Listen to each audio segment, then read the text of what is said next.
Salam alaikum, je suis Nassera Bouswalim, je suis prof d'informatique à l'ESSA d'Alger et je vais vous présenter l'algèbre de boules et les fonctions logiques. Pour cela, on va suivre le plan suivant. On va découvrir c'est quoi et pourquoi l'algèbre de boules, un petit rappel sur la logique mathématique en général, les propriétés de la logique mathématique, c'est quoi l'algèbre de boules, les propriétés et axiomes de l'algèbre de boules, variables et fonctions logiques. À la fin de ce cours, vous serez capable de comprendre l'importance de l'algèbre de boules, les différentes propriétés de la logique mathématique en utilisant les opérateurs de base, les propriétés et axiomes de l'algèbre de boules et comment on combine entre la logique et l'algèbre. Alors, l'algèbre de boules ou le calcul booléen est la partie des mathématiques qui s'intéresse à une approche algébrique de la logique. Elle permet d'utiliser des techniques algébriques pour traiter les expressions à deux valeurs. Elle est apparue en 1854 par le mathématicien britannique George Boole. Aujourd'hui, l'algèbre de Boole trouve de nombreuses applications en informatique et dans la conception des circuits électroniques. Pour commencer, avec la logique mathématique en général, il est important de savoir qu'une proposition simple peut prendre la valeur vrai ou faux. Par exemple, si on dit l'Algérie est un pays européen, c'est une expression fausse. Si on dit vous êtes les meilleurs étudiants de l'école, c'est une expression ou bien une proposition vraie.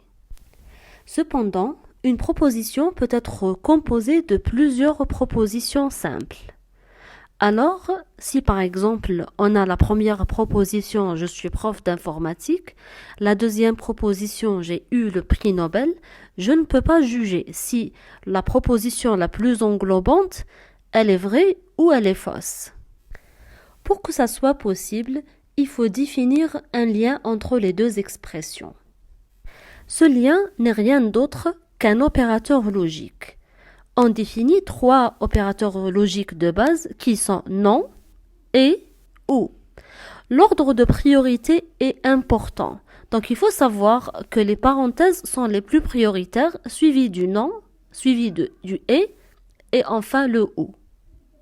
Par exemple, pour décrocher le téléphone, l'opération décrocher est vraie quand le téléphone sonne et on a l'intention de répondre, donc les deux propositions sont vraies à la fois, ou bien on décide d'appeler. Donc soit on décide d'appeler, donc elle est vraie, ou bien ça sonne et on décide de répondre, elle est vraie. La table de vérité, c'est une table dans laquelle on trouve tous les cas possibles. Par exemple, dans le cas du non, si on a une proposition P, si elle est fausse, alors la négation taha elle est vraie. Si elle est vraie, la négation taha compte fausse. Pour le et, qui est un opérateur binaire, il nécessite deux propositions. Dans ce cas, P et Q. Alors on remarque que si P et Q sont fausses ou bien l'un des deux est faux, alors le résultat est faux. Sinon, pour que la proposition P et Q soit vraie, لازم P يكون vrai ou Q يكون vrai. En ce qui concerne le ou, on remarque qu'il suffit que l'un des deux propositions soit vrai pour que ça soit vrai. Donc, si les deux propositions sont fausses, ça donne un résultat faux. Comme exercice, on va dessiner la table de vérité des expressions suivantes. On commence par F qui est égal à A et B ou non C. Alors la première chose à faire, c'est de savoir combien d'entrées dans la table.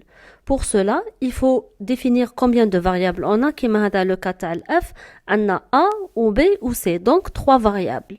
Le nombre d'entrées, c'est 2 à la puissance 3. Après, il ne faut pas oublier que les opérations ont un ordre de priorité. Donc on commence par non et après le ou. Une petite remarque, quand on dessine la table de vérité, il est préférable de commencer par les 0 et après les 1. Donc, ça va donner 4, 0, 4, 1 pour le cas de A.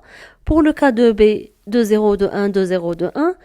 Et pour le cas du C, 0, 1, 0, 1, 0, 1 jusqu'à la fin. Présentons maintenant quelques propriétés de la logique mathématique. On commence par la loi d'idempotence. Cette la loi تقول باللي P ou P c'est équivalent à P. P et P c'est équivalent à P aussi. En ce qui concerne la loi d'associativité, quand il s'agit de la même opération sur une ligne, par exemple P ou Q ou R. Si on commence par la première O, معناتها P ou Q, ou là on commence par la deuxième opération qui est Q ou R, c'est la même chose. La même chose pour l'opération E. La loi de distributivité تقول باللي le OU est distributif sur le et le E est distributif sur le OU. Ce qui donne, il y a P, O, Q et R, c'est équivalent à P ou Q et P ou R. La loi d'identité تقول باللي P ou F c'est équivalent à P. P ou T c'est équivalent à T. En ce qui concerne l'opération et, donc P et F c'est équivalent à F. F معناتها faux, T معناتها true, vrai. Alors P et T c'est équivalent à P. La loi de complémentarité تقول باللي P ou la négation de P, P bar, c'est équivalent à true. Le true bar est équivalent à false. Le P et le P bar, c'est équivalent à faux. Et le faux bar, c'est égal à true. Pour la loi d'involution, on a P2 bar, c'est équivalent à P. Et enfin, la loi de De Morgan, qui dit la négation de P ou Q, c'est équivalent à P bar et Q bar. La même chose pour P et Q, la négation tahat مدلنا P bar ou Q bar.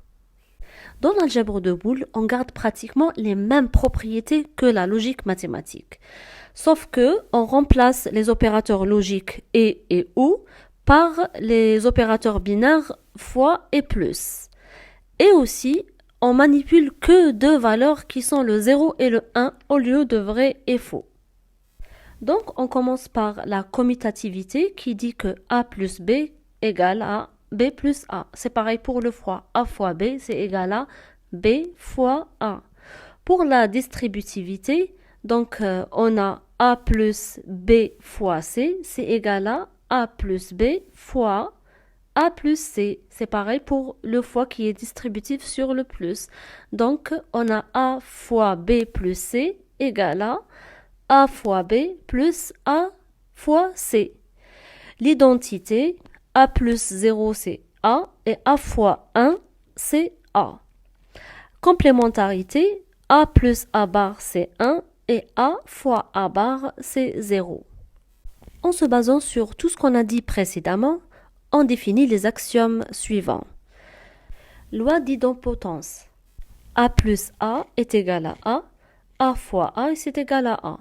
La loi d'absorption, A plus A fois B c'est équivalent à A et A fois A plus B c'est équivalent à A aussi. Loi d'associativité, A plus B plus C c'est A plus B plus C. C'est pareil pour le fois. Loi d'involution, A de bar c'est A. Et enfin, la loi de De Morgan qui dit que A plus B, le tout bar, c'est égal à A bar fois B bar. Et A fois B, le tout bar, égal à A bar plus B bar. Maintenant, on va voir quelques définitions. Une variable logique, une fonction logique et une expression logique. Alors, une variable logique x est une variable qui peut prendre une des deux valeurs, soit 0 ou 1. Une fonction logique, c'est une fonction booléenne f de n variables logiques qui ne peut prendre que deux valeurs aussi, 0 ou 1. Une expression logique, c'est une expression construite de plusieurs variables logiques en utilisant les opérateurs logiques. On continue avec les définitions et on va voir maintenant c'est quoi un littéral et c'est quoi le produit fondamental. Pour le littéral, c'est en quelque sorte l'état de variable. Donc la variable x, on trouve les littéraux x et x bar.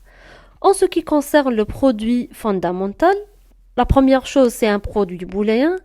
Il est constitué d'un ou plusieurs littéraux et il ne faut pas que les littéraux aient qu'on relative à la même variable.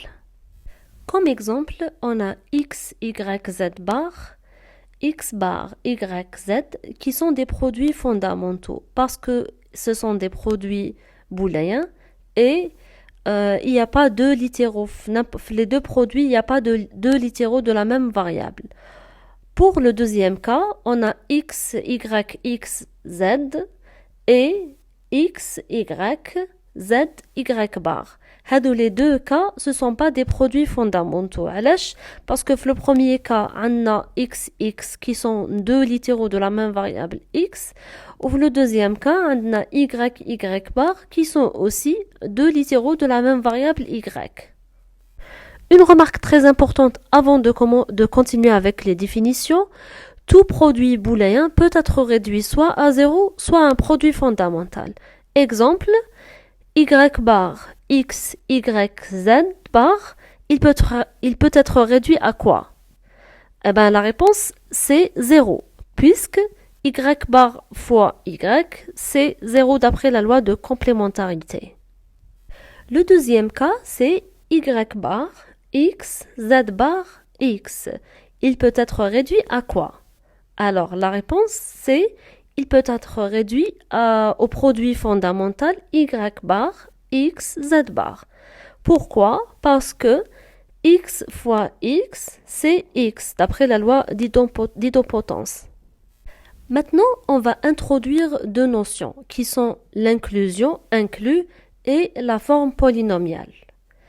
Alors, on dit qu'un produit fondamental P1 est inclus dans un autre produit fondamental P2 et les littéraux de P1 sont également des littéraux de P2.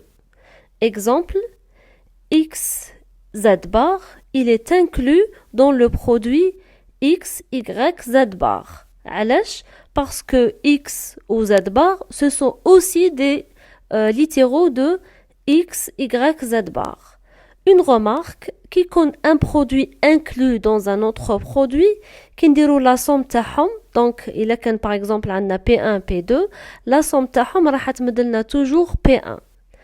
Donc x z bar plus x y z bar راح تمد لنا x z bar. علاش؟ parce que on peut sortir comme facteur commun x z bar وراح تكون fois 1 plus y, 1 plus y c'est égal à 1, donc le résultat c'est x z bar.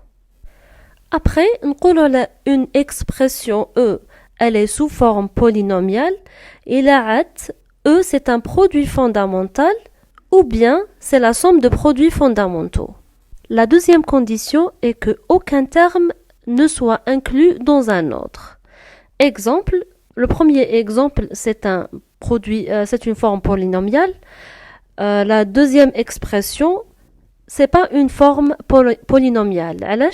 Parce qu'on a x, z bar, elle est inclue dans x, y, z bar.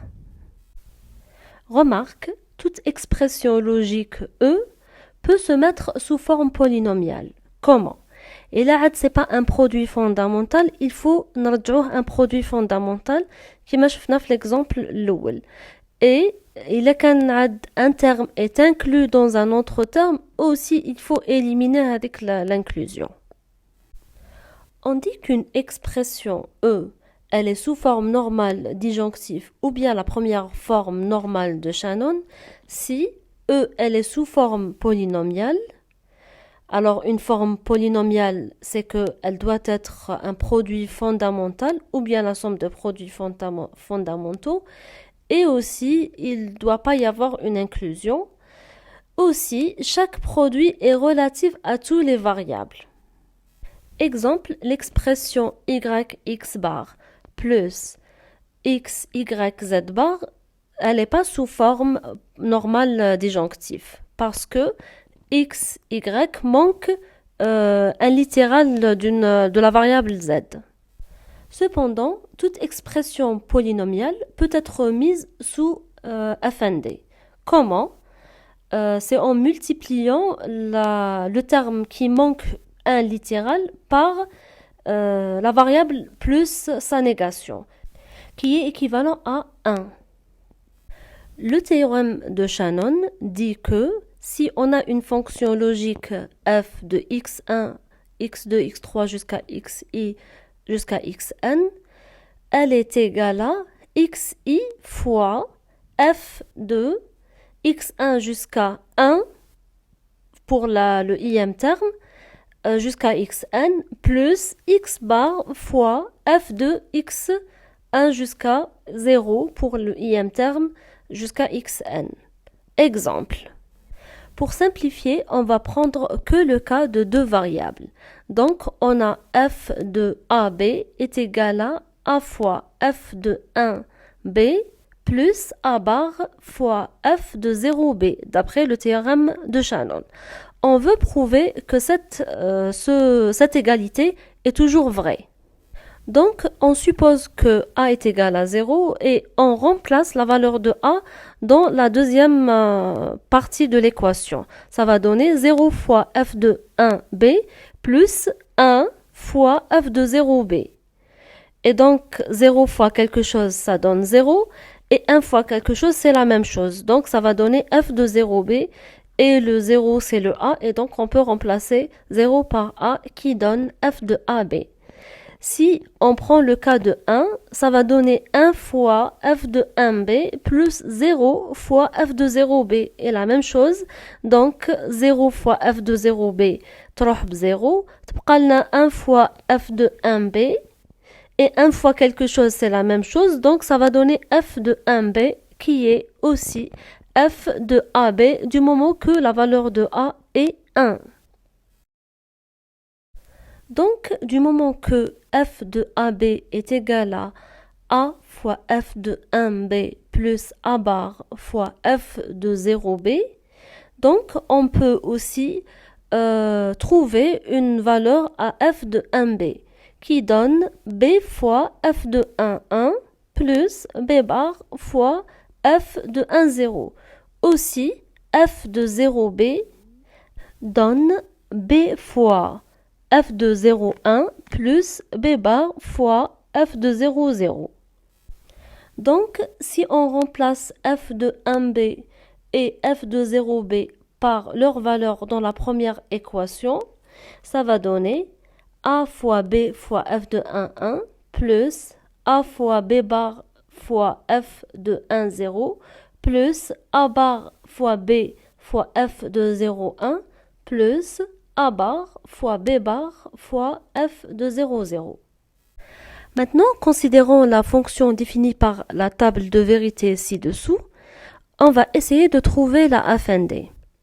Et donc, d'après la définition qu'on vient de voir, f de a, b, c est égal à a fois b fois c fois f de 1, 1 plus a fois b fois c bar f de 1, 1, 0 plus a fois b bar fois c fois f de 0, 1 et ainsi de suite jusqu'à a bar, b bar, c bar fois f de 0, 0, 0. Et si on cherche la fonction f, si par exemple la variable a est égale à 1 et la variable b est égale à 1 et la variable c est égale à 1, donc f de 1, 1, 1, d'après la table de vérité, f est égal à 0. Et donc on remplace f par leur valeur. Donc ça va donner a fois b fois c fois 0. Et a, b, c bar qui est 1, 1, 0 et qui donne 1. Donc, ça va donner a fois b fois c bar fois 1 et ainsi de suite. Une petite remarque avant de passer à la deuxième forme normale. Donc, on appelle le produit a fois b fois c et a fois b fois c bar et ainsi de suite les min-termes. Donc, une fnd, c'est la somme des min-termes.